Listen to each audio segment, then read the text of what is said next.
നമ്മളിന്നുള്ളത് എന്റെ ഐറിഷ് പാരന്റ്സിന്റെ വീട്ടിലാണ്. നമ്മൾ കുറെ നാൾ കൂടിയാണ് ഇത് വിസിറ്റ് ചെയ്തത്. അപ്പൊ നമുക്ക് അകത്തോട്ട് പോവാം, അവരൊക്കെ കാണിച്ചു തരാം. പിന്നെ ഇവിടെ നല്ല സമ്മർ ടൈം ആയതുകൊണ്ട് തന്നെ ഗാർഡൻ ഒക്കെ അറേഞ്ച് ചെയ്ത് വെച്ചിട്ടുണ്ട്. അപ്പൊ ഞാൻ ഓരോന്ന് കാണിച്ചു തരാം.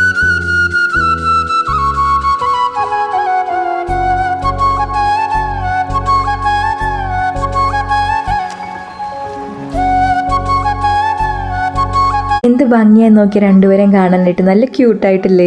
ഇവിടുത്തെ ഫാമിലി ഫോട്ടോ ഉണ്ട്. ഹാന, അതുപോലെ തന്നെ മാർക്ക്, പപ്പ, മമ്മി, അവരൊക്കെ ആയിട്ടുള്ള ഫാമിലി ഫോട്ടോസ് ഉണ്ട്. പിന്നെ ഇവിടെ നാനി ഉണ്ട്. ഈ ഒരു റൂം മൊത്തം ഒരുപാട് ഫോട്ടോസ് ഉണ്ട്. ഒത്തിരി മെമ്മറീസ് ഉള്ള റൂമാണ് കേട്ടോ. നമ്മളുടെ ഫോട്ടോയും വെച്ചിട്ടുണ്ട്. Hello, how are you? Great to have you here again. പുറത്തെ വ്യൂ ഞാൻ കാണിച്ചു തരാവേ. ഇത് കണ്ടോ, നല്ല ഭംഗിയില്ലേ കാണാനായിട്ട്. ഒരുപാട് പൂക്കൾ ഇങ്ങനെ ചെടികൾ നട്ട് വെച്ചിട്ടുണ്ട്. നല്ല രസമുള്ള പൂക്കളൊക്കെ മമ്മി ഇങ്ങനെ ഗാർഡനിങ് സെറ്റ് ചെയ്ത് വെച്ചിട്ടുണ്ട്. കുറച്ചുകൂടെ കഴിയുമ്പോൾ കുറേ പൂക്കളൂടെ വരും കേട്ടോ. ഇപ്പം സമ്മറിന്റെ സ്റ്റാർട്ടിംഗ് ഒക്കെ ആയതുകൊണ്ടാണ് ഇത്രയൊക്കെ കാണുന്നത്. ഗൈസ്, ഇവിടെ മമ്മിയാണ് ഗ്രീൻ ഹൗസ് ഉണ്ടാക്കിയിട്ടുണ്ട്. അവിടെ കുറച്ച് വെജിറ്റബിൾസ് ഒക്കെ നട്ടിട്ടുണ്ട്. നമുക്ക് കണ്ടു നോക്കാം. How are you? Welcome to our little greenhouse.